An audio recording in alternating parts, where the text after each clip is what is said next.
আজকের গল্প মধুচন্দ্রিমা, কলমে অঞ্জনা বসু। তিস্তা শাশুড়িমা মালবিকা দেবীর ঘরের দিকে যাচ্ছিল মাসি শাশুড়িকে দুপুরের খাবার খেতে ডাকার জন্য।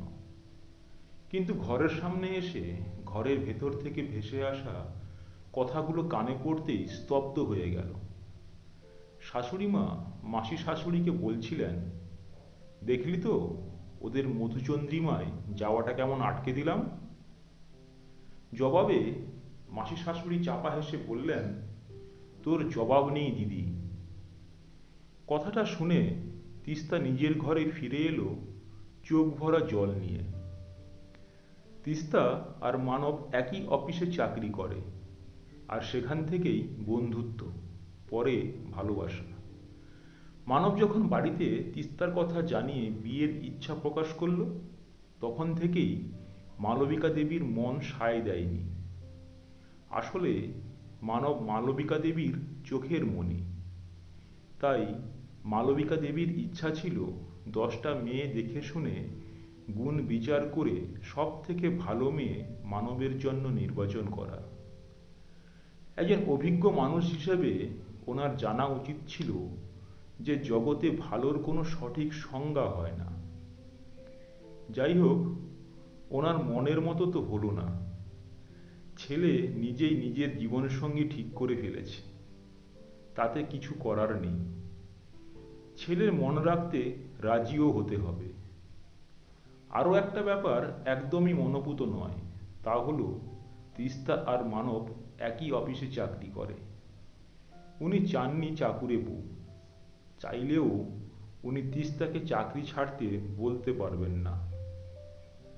বিয়েটা নিয়ে সারাক্ষণ ওনার মনের মধ্যে অশান্তি চলছে। যদিও তিস্তার ঘরবাড়ি, পরিবার বা তিস্তা নিজে কোনো কিছুতেই কোনো রকম খুঁত বার করার কিছু নেই, কিন্তু মালবিকা দেবী কিছু না কিছুতে খুঁত খোঁজার চেষ্টা করতেন।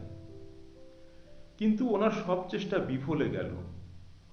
নির্দিষ্ট সময়ে মানব আর তিস্তার বিবাহ সুসম্পন্ন হলো।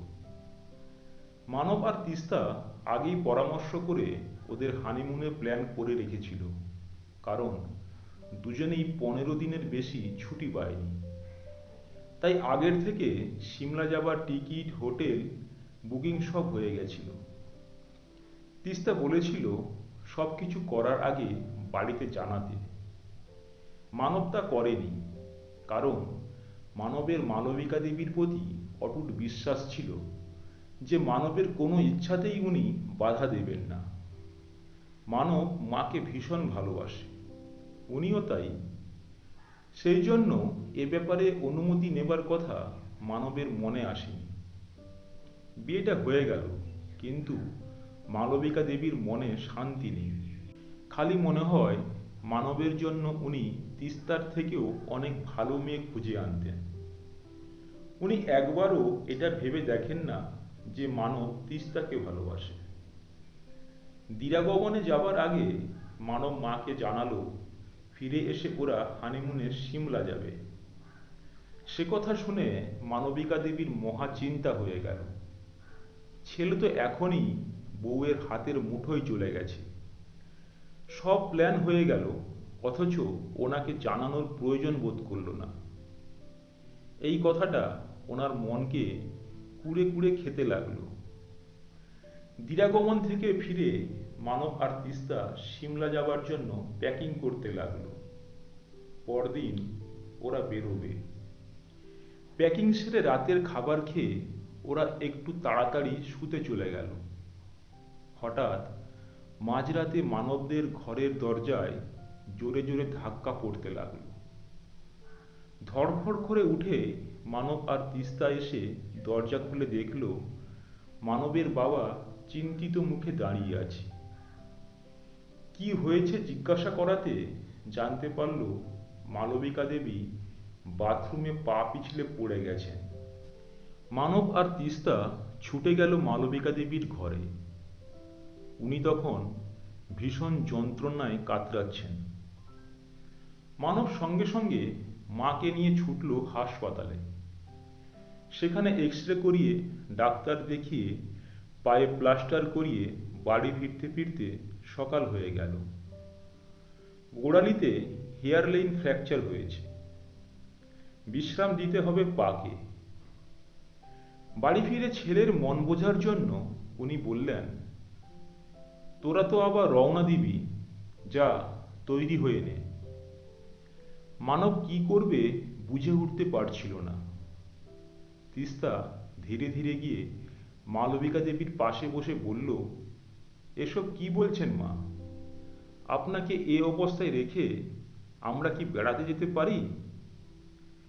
মালবিকা দেবী মনে মনে স্বস্তি পেলেও মুখে বললেন, সে কি, তা কি করে হয়? তোমরা যাও বৌমা, আমি ঠিক থাকব। তিস্তা শান্তভাবে বলল, না মা, তা হয় না। বেড়াতে তো পরেও যাওয়া যাবে, আপনাকে এভাবে রেখে যেতে পারবো না। মানব চাইছিল তিস্তা যাতে ওর দিকে দেখুক, চোখের ইশারায় কিছু বলতে চাইছিল। তিস্তা মানবকে ভালোবাসে, ও জানে মানব কি বলবে, তাই ও মানবের দিকে না তাকিয়ে ঘর থেকে বেরিয়ে যায় অন্য কোনো কাজ করতে। পরে মানব যখন বলল, তুমি কেন ক্যান্সেল করলে যাওয়াটা?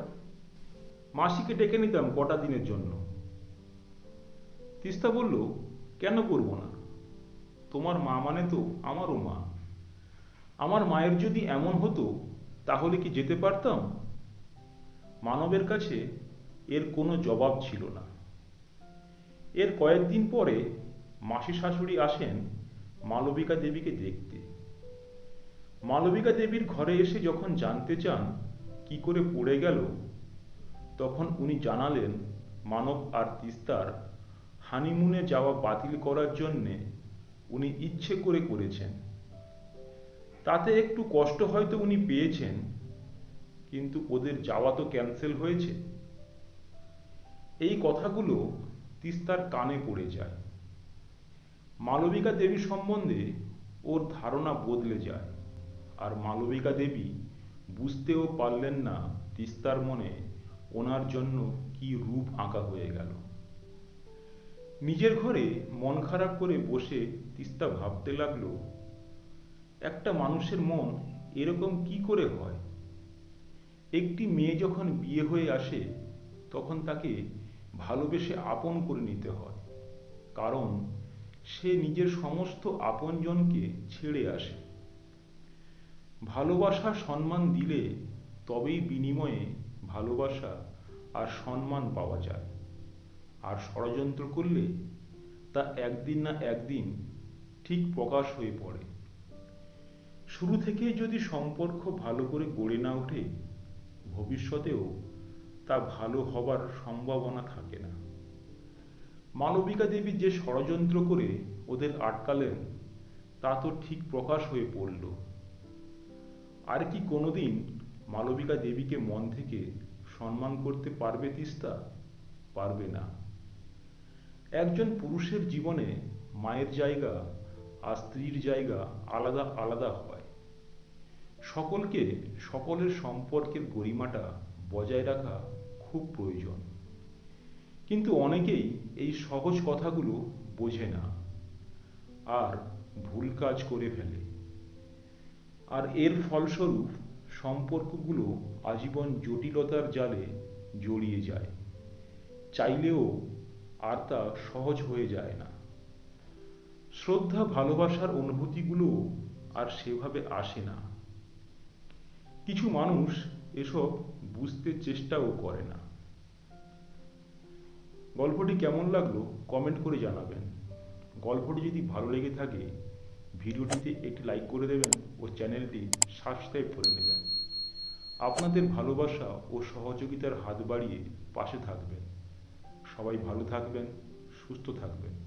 নমস্কার।